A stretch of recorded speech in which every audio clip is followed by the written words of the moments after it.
This is Sports Central on KCAL 9.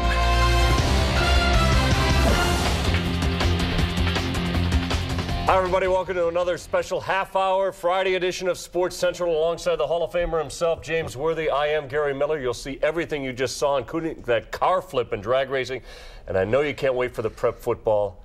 Yes, can't wait for that. We'll get to your first love first, though. Their locker room and their first home loss.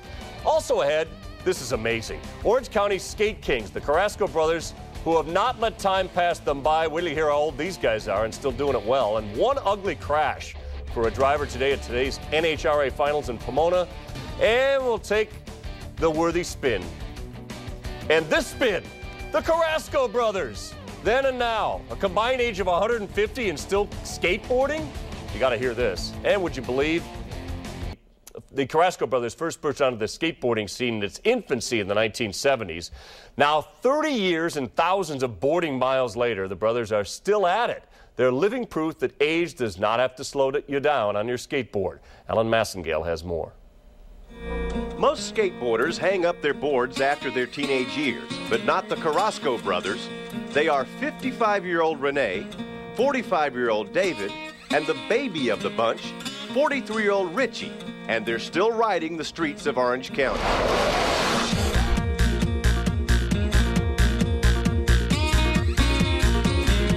It's weird because it's like in the 70s, it was like we had a second childhood, now we're having our third.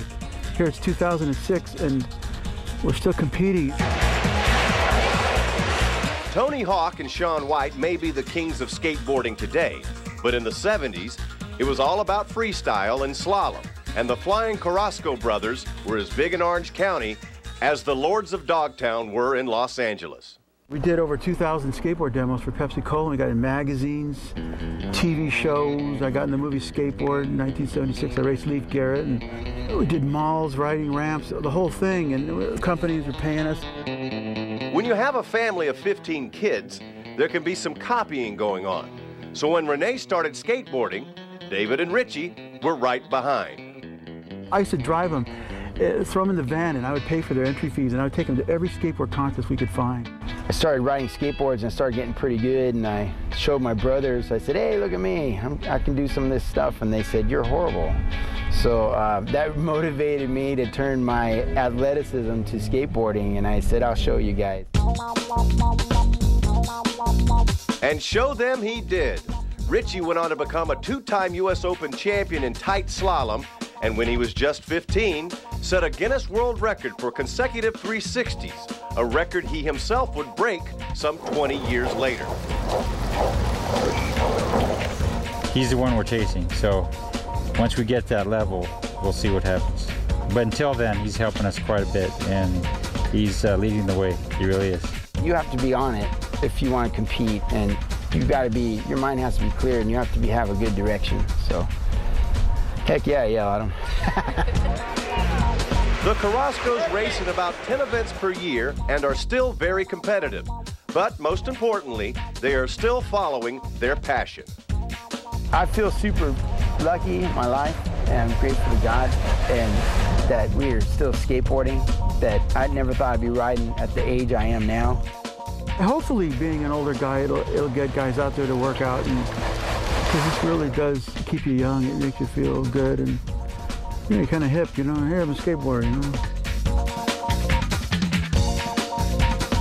Yeah, it's hip, all right. Amazing. For the latest results and other updates on the Carrasco brothers, check out their website at www.skatekings.com. The site also offers a look at their own custom line of skateboarding gear.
Roll over Beethoven, roll over Chuck Berry.